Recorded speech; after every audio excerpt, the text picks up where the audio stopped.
请问你知道哪里有烟花卖吗？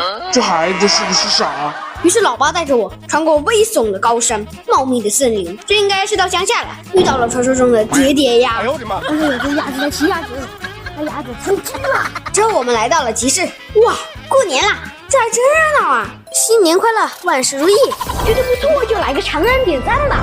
这年头烟花也不好找，种类有点少啊，貌似每年都是这几种，网红加特林什么的是不可能买到的。但只要是烟花我都爱呀。最后我们就买了这些，这种叫什么我不知道，都放过吧。烟火能有8色变化呢，能当点火棒使用，都是很经典的啊。但是我现在也不能放未成年人燃放烟花的画面，好像是不给播的，所以今天就来放个云烟花吧。也欢迎你在评论里聊烟花，10寸电光花，你管这叫10寸？哎呦我的妈！这也太短了吧！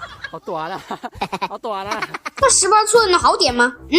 这还正常些，总长34厘米，可燃部分能有19厘米吧。那我们继续升级到28寸。哇，这确实很长啊！可燃部分29厘米，总长54厘米，粗细对比也是一目了然。这种电光花就是常说的冷烟花吧，也叫仙女棒。巴拉巴拉小魔仙。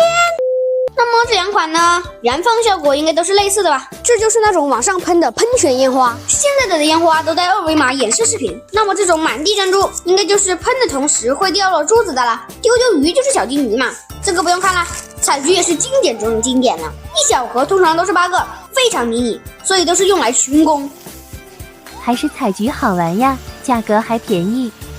但是瑕疵品也很多啊这泽塔奥特曼，连烟花都称上奥特曼了。还有2盒金钱满地，效果和彩菊类似，但是更大，而且你能看到陀螺尖转得更溜。酷旋风这个没玩过，也是陀螺造型，一样转得很溜，但是尺寸比金钱满地大了1倍啊，几乎相当于5个彩菊。效果和彩菊类似，燃尽后还会带着火光继续旋转，一盒8个，同价格可以买好几10个彩菊。虽然不能放烟花，但我们还买了个大玩具，这当都是我的新年礼物啊。